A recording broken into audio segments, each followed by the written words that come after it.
Hey, stop, tu roules sur le boulevard BD, cet album est fait pour toi. Un loup pour l'homme. Années 30, dans une baronnie du centre de la France, Léopold Baron, le patron du domaine, est adepte de la chasse au loup. Après un retour de traque et un repas bien arrosé, Léopold tente de violer la bonne.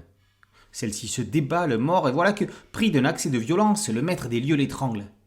Il maquille le crime en suicide. L'employé était mère. Du haut de ses 4-5 ans, sa fille Maya pleure toutes les larmes de son corps.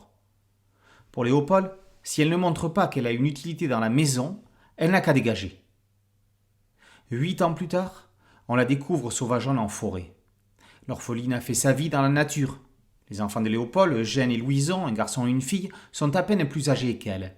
Tout comme Marcus, qui a toujours travaillé dans le domaine, ils ont remarqué sa présence. Si Eugène voudrait l'abattre comme du vulgaire gibier, Marcus l'aide en secret dans cette forêt où les loups semblent régner en maître.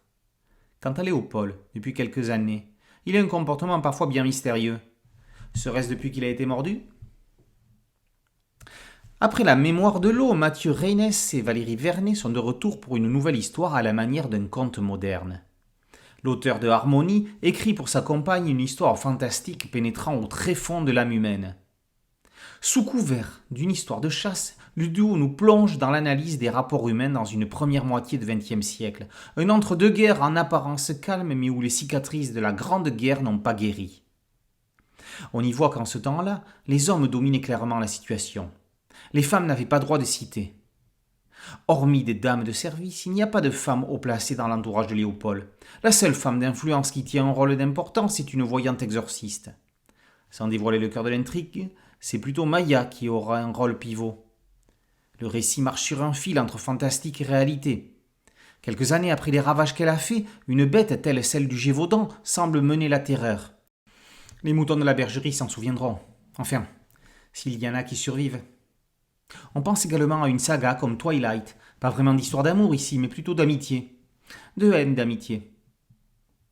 Le trait crayon de Valérie Vernet immerge à merveille dans cette ambiance forestière et énigmatique.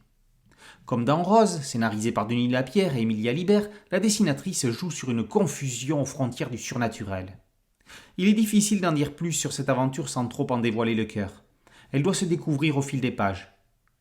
Les lecteurs avisés remarqueront que la numérotation des planches laisse penser que l'histoire était prévue au départ en triptyque. Les one-shots semblant avoir plus la cote en ce moment que les mini-séries, voire Cléos chez Bambou Grand Angle. Est-ce la raison du pourquoi ? Se pose par ricochet la problématique du coût pour le lecteur. On ne met pas 27,95 € dans un album, quand bien même de 184 pages, si on n'est pas sûr de son choix.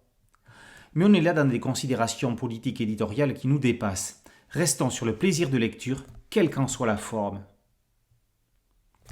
Un loup pour l'homme est une histoire dont il vaut mieux ne rien savoir avant d'en commencer la lecture, ou tout du moins le moins possible. Les conséquences des actes des personnages trouvent parfois leurs échos bien plus loin dans le récit qui, ancré dans son époque, en dit long de façon sous-jacente sur l'évolution de la société tout en nous entraînant avec suspense et émotion dans un récit haletant. Un loup pour l'homme par Reynès et Vernet et par aux éditions Dupuis. Boulevard BD, c'est un site dédié, un podcast audio et une chaîne YouTube. Merci de liker, de partager et de vous abonner. A très bientôt sur Boulevard BD. Ciao.